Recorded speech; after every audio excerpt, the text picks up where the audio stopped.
Assalamualaikum. Wilujeng patepang deui, wilujeng patepang dangu deui sareng Kang Dago. Dina carios dongeng Raga Sukma. Di episode sebelumnya, Kang Dago menceritakan tentang si Jalu yang akan pergi ke Dayeuh, ke kota Sunda Kalapa. Namun akan ikut bersama rombongan saudagar dari kampung Singkur yang akan menuju Sunda Kalapa. Bagaimanakah kelanjutan ceritanya? Maka sadayana cara ketan.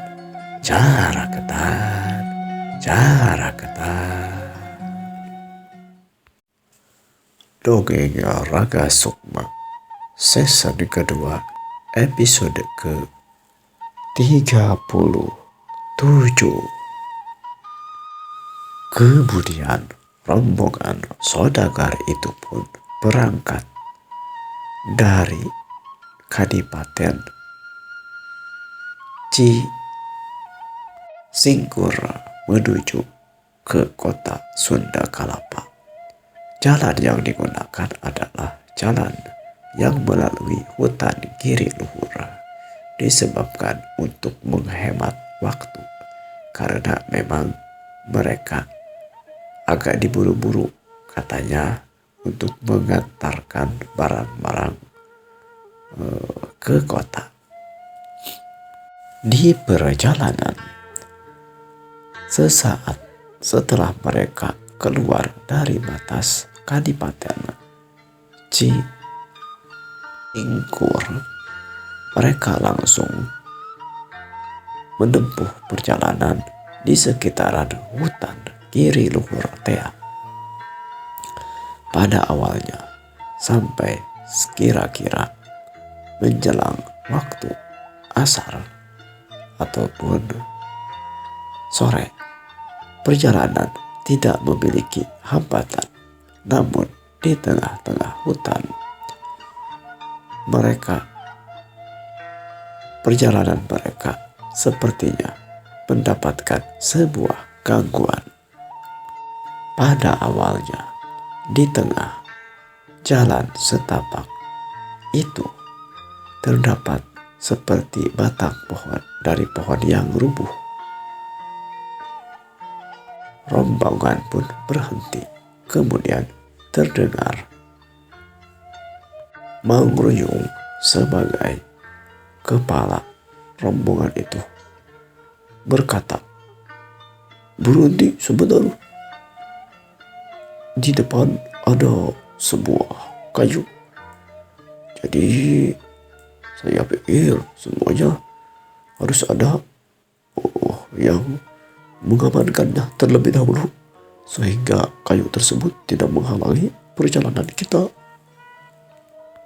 Beberapa orang dari rombongan itu pun, terutama pekerja yang memang sengaja disewa untuk menghadapi segala kemungkinan, sadar diri segera sekitaran 4 atau 5 orang bekerja untuk mencoba membereskan batang kayu yang menghalangi perjalanan mereka tersebut. Dalam keadaan seperti itu, si Jalu matanya melirik ke kiri dan ke kanan, memperhatikan tempat itu. Dia merasa curiga bahwa akan ada sesuatu yang terjadi, bukan hanya sekedar batang kayu yang menyilang atau menghalangi perjalanan mereka. Kemudian Mang Dudung Teh berkata, "Mang Dudung, ingatkah waktu kita dulu ada yang ngejegat di sini Lampung Teh yang kemudian kabur? Saya rasa sekitaran tempat ini juga ya." Memang saya pikir juga seperti itu. Sepertinya memang di tempat ini juga saya khawatir akan ada, ini bukan sekedar batang kayu yang menghalangi perjalanan kita. Oh, kalau memang begitu, kita harus benar-benar siap-siap untuk menjaga segala kemungkinan. Coba kita kasih tahu yang lainnya agar berhati-hati. Ya sudah, kamu sebelah sana, Mang Ludung. Saya ke sebelah sini. Jalu, kamu diam ya dan tetap perhatikan di sekitaran tempat ini. Saya khawatir ada gangguan yang lebih dari sekedar batang kayu yang menghalangi perjalanan kita. Begitulah kata Mang Unang memberikan komando untuk berhati-hati kepada si Jaluk. Si Jaluk yang memang dari tadi merasa curiga dan terus waspada mendengar perkataan Mang Unang demikian, dia pun makin kuat ataupun makin berhati-hati. Beberapa saat berlalu, ketika para pekerja yang lain, para kuli yang lain sedang memotong kayu yang menghalangi perjalanan mereka, karena memang kayu yang menghalangi di jalan itu cukup besar dan panjang, perlu memerlukan waktu untuk memindahkannya. Pada saat seperti itulah dari arah hutan terdengar suara dan gerakan. Tentu saja si Jaluk yang memang sudah terlatih menyadari hal-hal yang membahayakan seperti pada waktu itu. Dia pun mengarahkan pandangannya terutama ke daerah sekitaran hutan yang agak tinggi, karena memang hutan di tempat itu agak berbukit. Dari arah yang memang dicurigai oleh si Jaluk, terlihat keluar anak panah yang menyambar tepat di atas kereta pedati yang membawa barang-barang para pedagang di tempat itu. Menyadari bahwa rombongan itu diserang, kemudian salah seorang dari para rombongan tersebut berkata, "Bahaya, bahaya, kita diserang, kita diserang."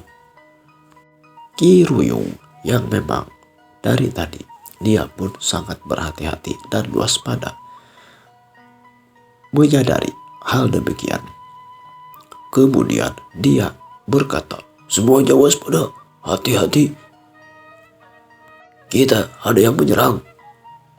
Di saat itulah suasana agak sepi. Orang-orang yang tadi sedang memotong kayu menggunakan golok, dan benda lainnya yang memang mereka bawa, semuanya berhenti dan memperhatikan di daerah tempat sekitaran tempat itu, menanti-nanti apa yang selanjutnya akan terjadi. Di balik hutan terdengarlah sesuatu orang yang tertawa. "Kalian semuanya mau mengantarkan upeti kepadaku ya?" Begitulah kata suara yang belum terlihat dari mana siapa pemiliknya. "Kalau kalian sayang kepada nyawa kalian, tinggalkan satu pedati barang itu, kalian akan selamat. Tapi kalau tidak, kalian akan tahu akibatnya." Mendengar ancaman dari suara yang belum jelas dari mana asalnya itu, kemudian Ki Ruyung berkata, "Woi, siapa kamu sebenarnya? Kalau kamu memang laki-laki lalanang jagat, berani, sini hadapi saya, si Ruyung ya." Begitu kata Mang Ruyung menantang. Sesaat setelah Mang Ruyung berkata demikian, satu anak panah ngabelesat menuju ke arah Mang Ruyung. Mang Ruyung yang memang tidak berhati-hati dan bukan tandingan para rambung yang sedang memperhatikan ke arah mereka. Tentu saja langsung anak panah tersebut menancap tepat di kakinya. Shut! Aduh! Rayo! Aduh. Seketika itu orang-orang menjadi riuh redam, heran dan takut melihat pemimpin mereka Mang Ruyung sudah terluka akibat serangan anak panah yang langsung menembus kakinya. Itu baru sebuah peringatan. Kalau kalian masih keras kepala, kami bisa saja menyerang dan menumbangkan nyawa kalian di tempat ini menjadi tumbal hutan giri luhur. Dalam keadaan seperti itu, Mang Dudung dan Mang Unang berkata, "Mang, bagaimana ini? Apa yang harus kita lakukan? Apakah kita harus mengeluarkan batu ali pelindung kita? Kalau memang untuk keselamatan mah kita harus melakukannya. Ayo kita angkat tangan sambil mengangkatkan batu ali ini. Kemarin juga waktu kita diserang perampok dulu, kita bisa selamat dengan batu ali ini." Benar, tentu saja seperti itu. Ayo kita sambil mengangkatkan tangan, sambil kita berjalan ke arah Kang Ruyung. Kita juga harus tahu apa yang akan dia lakukan menanggapi permintaan suara yang belum jelas ini. Kemudian kedua orang tersebut, Mang Dudung dan Mang Unang, mengangkat kedua tangannya seperti menyerah sambil mengangkatkan batu ali yang mereka dapatkan dahulu dari Mbah Kalatea, si dukun yang memberikan jimat batu ali pelindung katanya. Dalam keadaan seperti itu, tidak ada yang menyerang Kang Dudung dan Kang Unang. Namun keadaan masih belum berubah karena suara yang tadi masih belum terdengar kembali lanjutannya. Sampailah Mang Unang dan Mang Dudung di tempat di mana Mang Ruyung terluka. Dia terduduk sambil memegang kakinya yang bersimbah darah akibat tertancap sebuah anak panah tepat di kakinya itu. Tak ada orang yang menolong karena mereka pun masih bingung dan takut kalau ketika mereka menolong Mang Ruyung terjadi lagi atau kembali ada serangan yang akan mengarah kepada diri mereka. Dalam keadaan seperti itu, kemudian Mang Dudung berkata, "Kang Ruyung, tidak apa-apa? Maksudnya? Kamu mah ada saja. Masa tidak apa-apa? Justru jelas Kang Ruyung itu lihat kakinya tertancap oleh anak panah," kata Mang Unang menjawab pertanyaan dari Mang Dudung. Bukan gitu maksudnya. Hanya juga ya menjelaskannya. Ya sudah tuh. Ya Mang Ruyung. Ini harus gimana sekarang? Aduh, saya juga tidak jelas. Tidak tahu ini harus gimana. Saya mah kaki ini tertancap oleh anak panah. Aduh. Menyaksikan keadaan yang demikian, dua orang prajurit dari Kademangan yang berada di barisan depan tersebut kemudian dengan gagahnya dia berkata, "Hai, Gesela, kalau memang kamu berani, jangan bersembunyi seperti itu. Tampakkan wajahmu. Ayo, hadapi saya.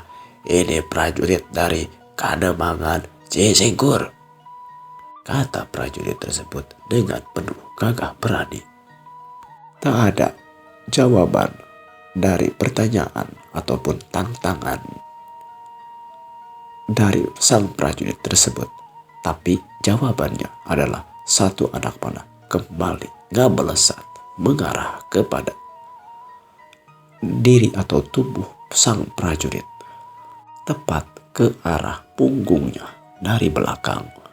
Dari arah berlawanan tempat datangnya anak panah yang menyambar kepada Ki Ruyung.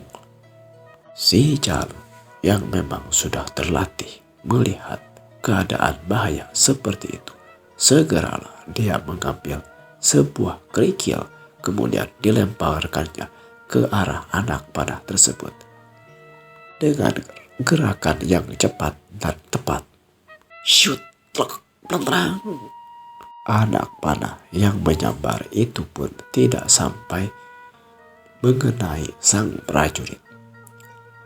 Dan di sang anak panah itu tertancap jatuh di atas tanah. Bagi orang-orang yang melihat, anak panah tersebut seperti disambarkan sengaja dan menancap ke tanah saja, tidak mengarah kepada sang prajurit. Karena mereka tidak menyadari pergerakan anak panah tersebut.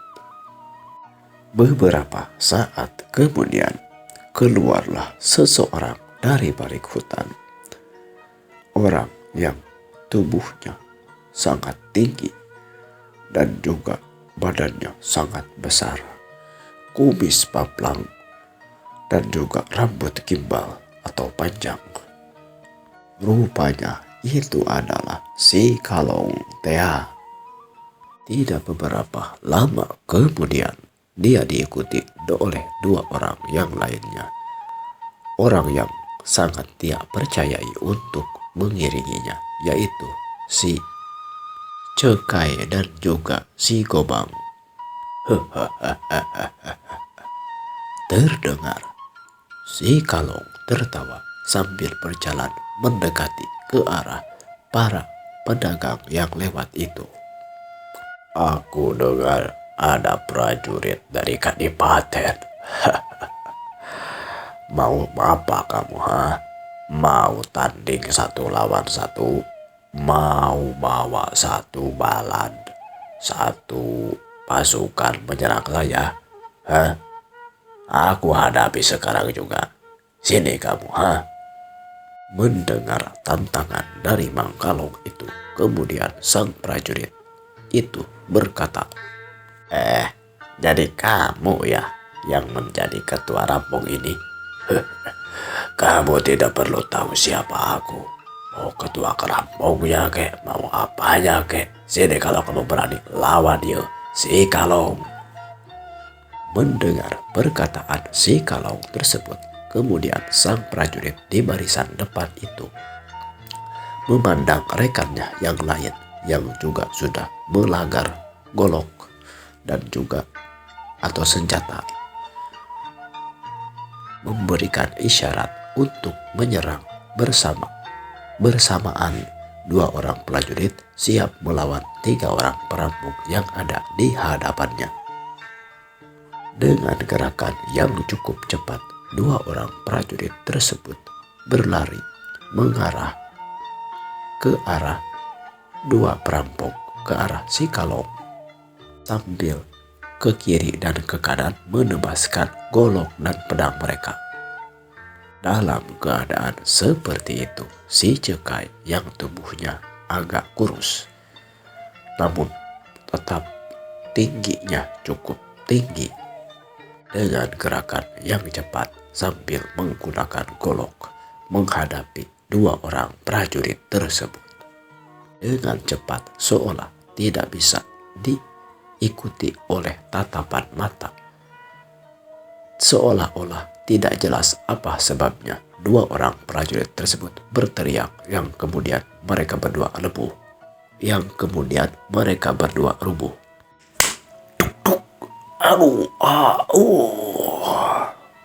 Si Cekai memukul kedua orang prajurit tersebut. Walaupun dia membawa golok, tapi tetap hanya menggunakan tangan kosong saja. Seketika itu, orang-orang makin kaget dan takut melihat gerakan si Cekai yang begitu cepat. Dan sebentar saja langsung bisa melumpuhkan 2 orang prajurit dari Kadipaten tersebut. Berbeda keadaannya dengan si Kalong. Menyaksikan hal yang demikian, kemudian si Kalong berkata sambil tertawa terbahak-bahak. Aduh, ini yang namanya prajurit kadipaten. Masa apa kamu jadi prajurit bagaikan cacing jauh? Satu jurus saja, tidak lama langsung lumpuh. Sudahlah, siapa pimpinan Lampung? Lupa saya. Siapa pimpinan rombongan ini? Udah saja, berikan upetinya. Kami tidak minta banyak-banyak. Tapi karena kalian sudah merepotkan kami sampai anak buah saya ini keluar tenaga. Jadi 2 kereta kuda simpan di sini. Sisanya kalian boleh pergi. Kalau kalian mau sayang, kalian juga harus sudah beruntung. Kami mudah saja kalian. Kami lumpuhkan. Boleh jadi kalian sudah pulang nama saja. Mau tapat ini sekarang juga? Pulang tinggal nama? Gak kasihan kamu sama istri yang akan jadi janda? Atau anak kalian yang akan jadi anak yatim? Kata Mang Kalong sambil lajag-lejeg. Petantang petenteng berjalan di hadapan para pedagang di tempat itu. Dalam keadaan seperti itu, Mang Dudung dan Mang Unang yang masih mengangkatkan kedua tangannya seolah-olah orang yang sedang menyerah, tapi maksud mereka adalah sambil menunjukkan batu ali. Wah, batu ali Jimatea. Kemudian Mang Unang berkata sambil berbisik, "Dudung, apa yang harus kita lakukan ini? Apakah kita diam saja? Ini batu ali juga ini seperti gak berhasiat. Kata jangan ini menghindari dari berbagai mara bahaya." Tidak tahu saya juga ini. Bagaimana ini? Harusnya mereka harus pergi karena melihat kalau pasti mereka memandang tadi kepada saya. Kamu juga pasti dilihat batu ali ini. Masa mereka tidak menyadari? Aduh, gimana ini? Bisikan Mang Unang dan Mang Dudung pastinya terdengar pula oleh si Kalong yang memang tidak terlalu jauh. Kemudian si Kalong berkata, kalian yang berdua, kenapa kalian bisik-bisik saja? Sambil mengangkat tangan. Apa kamu? Kalian mau nyerah? Sini kalau mau nyerah. Bawa barang-barang yang kamu bawa. Sudah, bilang saja sama rekan-rekan yang lain, teman-teman yang lain kamu. Kalian tinggalkan barang-barangnya, kemudian pergi. Atau saya berubah pikiran lagi. Seluruh barang-barang kalian tinggalkan di sini. Itu pun kalau kalian mau sayang sama nyawa kalian. Kami hanya butuh harta kalian, bukan nyawa kalian. Buat apa nyawa kalian? Busuk, palingnya juga busuk jadi berak. Cuman jadi tumbal hutan giri luhur ini. Atau jadi pupuk untuk tanaman pepohonan di hutan sekitar sini.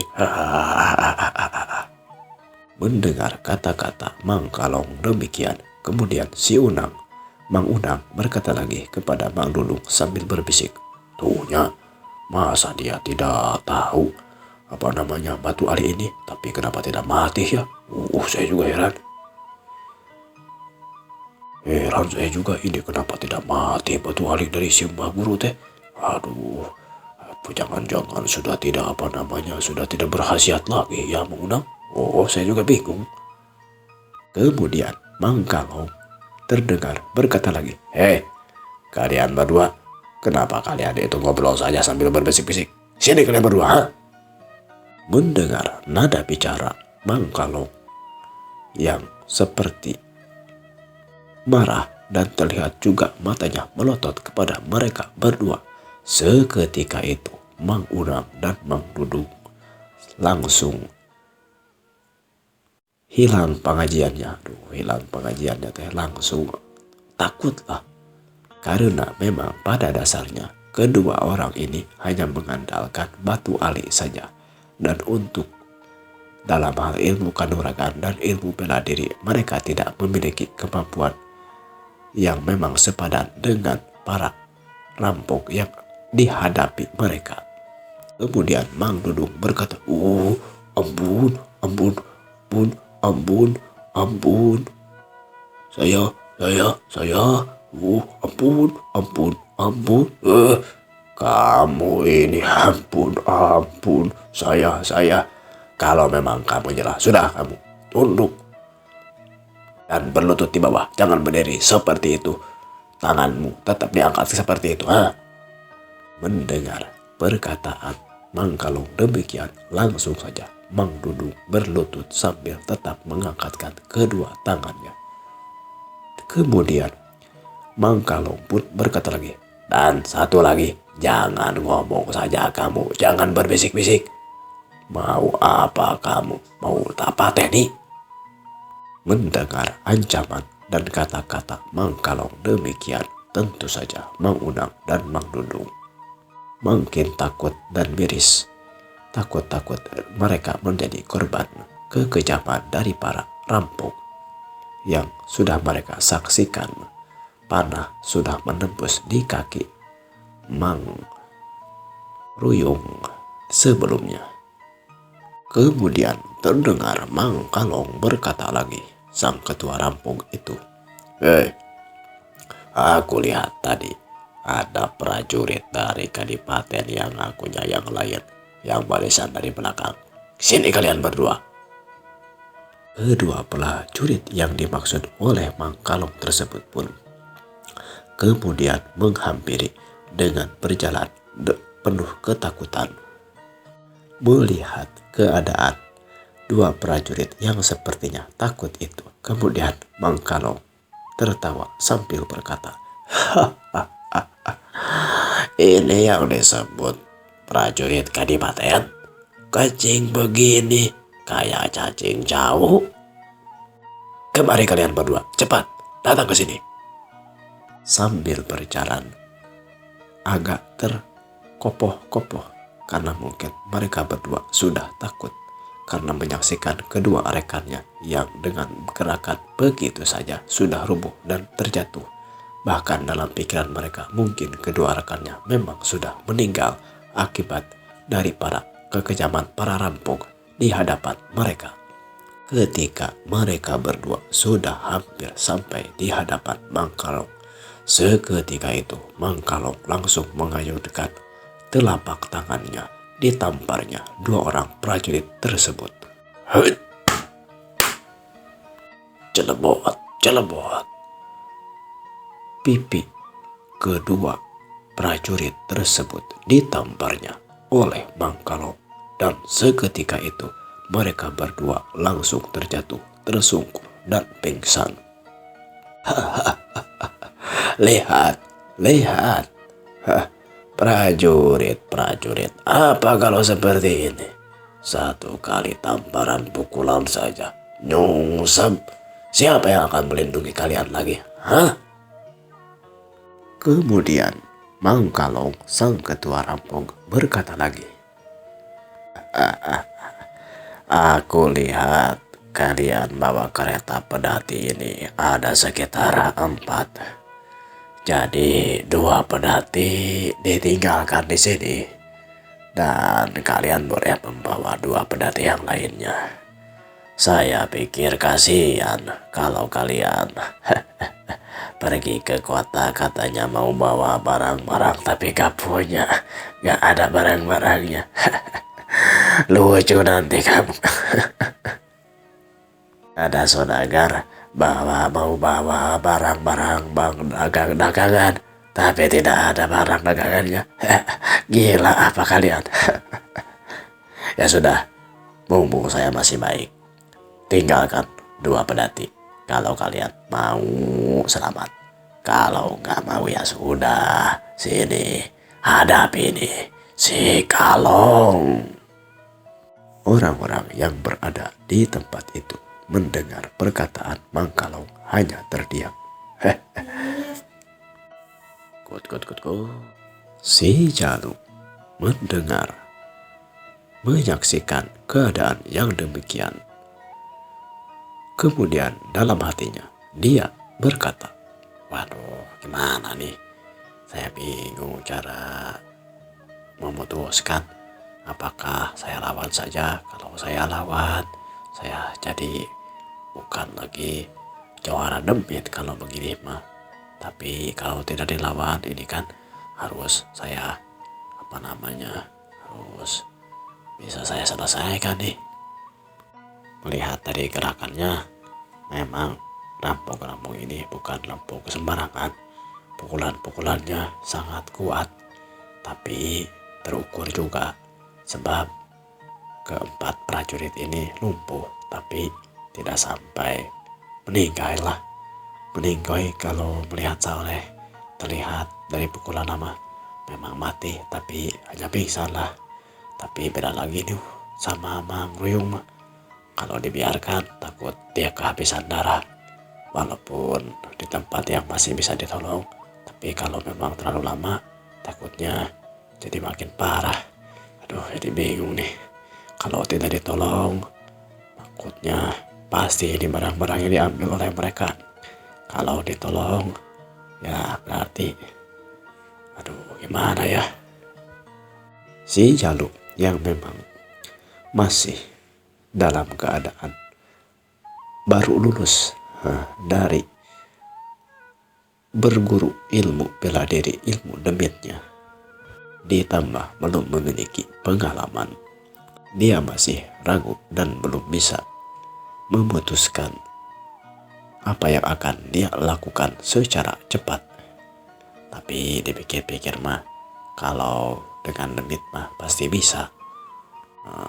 Kebetulan saya dari yang paling belakang ini dan tidak ada orang lagi, karena yang lainnya sambil berlutut dan tertunduk dan tunggu. Takutnya ada rampung-rampung yang memperhatikan saya. Tapi ya. Cekai, Gobang, terdengar dari kejauhan. Si Kalong berkata lagi, ya sudah, kita tinggalkan saja mereka ini, cacing-cacing jauh ini. Biarkan mereka lewat, yang penting mah mereka sudah memberikan upeti. Tidak ada perlawanan lagi dan tidak ada penolakan, berarti mereka ikhlas menyerahkan sebahagian harta mereka untuk kita manfaatkan dengan sebaik-baiknya. Ayo kita pergi, kita ambil jatah kita, tinggalkan mereka, biarkan yang lainnya. Batangkainya biarkan mereka bereskan saja. Ayo kita pergi, Cekai, Gobang. Setelah terdengar perkataan si Kalong demikian, tanpa diduga, tanpa diketahui dari mana datang arahnya, syut, tek, bluk. Datanglah sesosok laki-laki dengan taregos hidung yang menutupi seluruh mukanya. Terlihat jelas seorang laki-laki bertolak pinggang di atas sebuah kereta pedati yang berada di barisan paling depan. Melihat keadaan seperti itu, Mang Kalong dengan kaget kemudian ia berkata, siapa ini?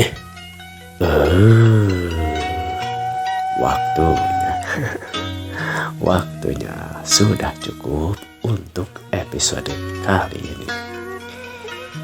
Semoga terhibur dan jadi tahu beberapa mana. Kita bertemu lagi di episode selanjutnya. Like, komen, dan subscribe-nya di atas Kukang Dago. Wilujeng patepang deui.